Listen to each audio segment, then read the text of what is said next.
As I said before, Moses' life, there's a lot written about it, and it's a little bit overwhelming, honestly, to consider what to share.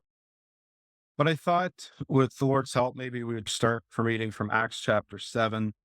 I know there's certainly much written in the book of Exodus and the Pentateuch with respect to his life here in Hebrews 11, but I thought I'd start in Acts chapter 7 and start reading in verse 20. In which time Moses was born and was exceeding fair and nourished up in his father's house 3 months.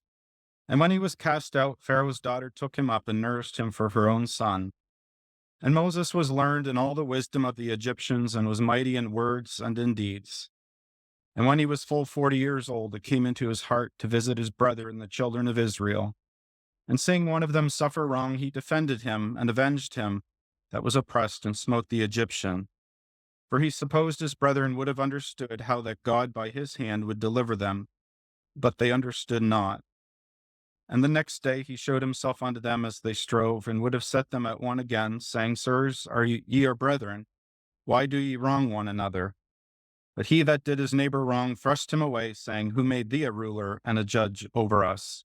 Wilt thou kill me as thou didst the Egyptian yesterday? Then fled Moses at this saying, and was a stranger in the land of Midian, where he begat 2 sons. I'm sure that those years were deeply impactful to Moses for at least as long as he was nursed by his mother, and planted seeds, no doubt, that carried an impact for years to come. But we know that Moses was learned in all the wisdom of the Egyptians. It says here that he was mighty in acts and in deeds. And it says he was learned in all the wisdom of the Egyptians. And at this time in his life, he was probably in line to the throne of Pharaoh himself.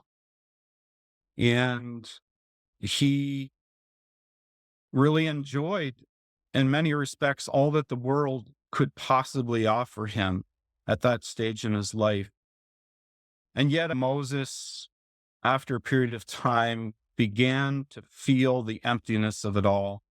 We know that when he reached full 40 years of age, it came into his heart to visit his brethren. He learned what many learn, and that is that the world really has nothing to offer. It started with Moses refusing to be called the son of Pharaoh's daughter. That refusal really set in motion for really what followed. I thought about it that with respect to him, he perhaps could have refused to be called the son of Pharaoh's daughter, but yet remained in the place that he was. But we know that that is not what he did. But had he remained in that, some would have said that could have been the reasonable choice. He could have remained there and tried to assert his influence with Pharaoh and those in high authority in the land to perhaps bring about the possible setting free of the Israelites from their time of bondage. But he didn't do that. He made a choice, and he made the choice to ultimately associate himself with God's people.